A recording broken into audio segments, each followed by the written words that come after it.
How does that Yes. work as far as being honest with yourself of, "Hey, one of my top values, I don't have a family, I don't believe in a higher power, my top priority is my health," Mhm. or Absolutely. "My top priority is my job." Yeah. How does Yeah. that work? Absolutely. So listen, your values are not shaped by the world. Your values are shaped by you. And when there's a great exercise that you can do, but there are so many values, right? You can pull up, you can Google it, right? Type up core values. It'll give you a list of hundreds of values, right? Um, and so many times when people do this exercise, that's the thing that goes in their mind. Well, I feel like my value should be this. Mhm, Okay, take the should out of that. Take just no, no. We're not picking values on what others believe, right? You're picking values that truly light you up inside. When you read the word, it says, "Oh my, that matters so much to me." That's your value, mhm, right? So shit on the world, right? Do not live in this world like that because that is what's happening. And believe me, I did it for way too long. mhm, Is you are taking yourself away from your authentic self, right? The goal of this life is to truly show up as your authentic self because I do believe in God. And if you don't, but each and every one of you, I believe, is made with a unique, special gifts and talents and strengths. And so you have amazing gifts, right? And the world does need your gifts. And so when mhm, you're trying to show up and have values about what you think you should do or be, that's doing everybody a disservice because that's not aligned with you, right? So you want to pick values that you're like, this really does. When I say this word, it means something to me. I feel something.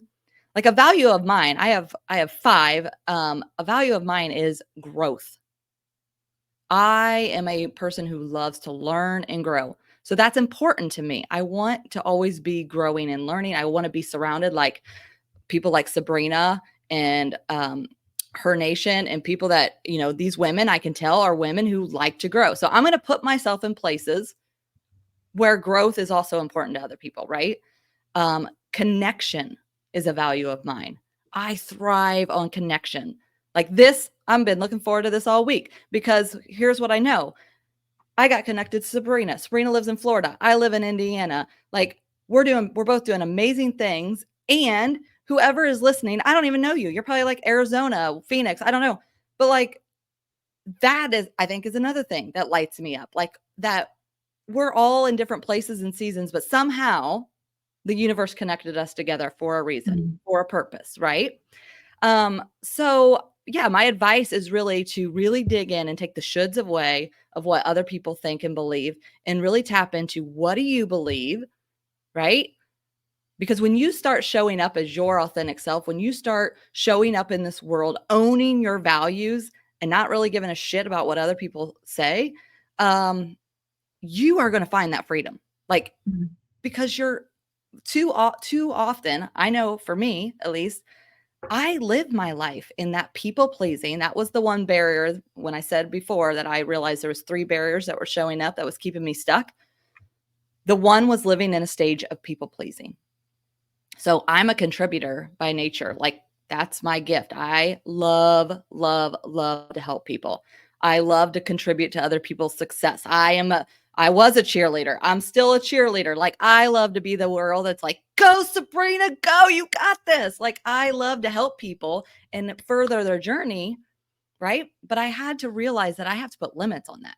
Like that's a great gift. But you can't just contribute and contribute and contribute to everybody else and then not pour into your own self. Mm, So that was a big like eye opening for me is that, hey, yeah, yeah, yeah. That's great that you want to be a contributor and you want to help people, Jill, but not at the sacrifice of your own mental health and well being. And so I had to, again, heart had to get flipped around. Priorities had to get changed. I had to fill my cup up first, right?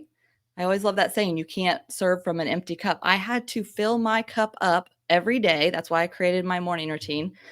Game changer moment for me. It's a non-negotiable in my life is because I find so much joy in creating that moment of stillness for me, like uninterrupted time where I can do whatever the hell I want. I can read and get into the word. I can listen to a great podcast. I can read a book, something that's going to fill me up so that I can go out and do what I love to do, which is to contribute to other people. So, really, that's a long, I get so winded. I'm sorry, Sabrina, but that fires me up is like when I hear people say, well,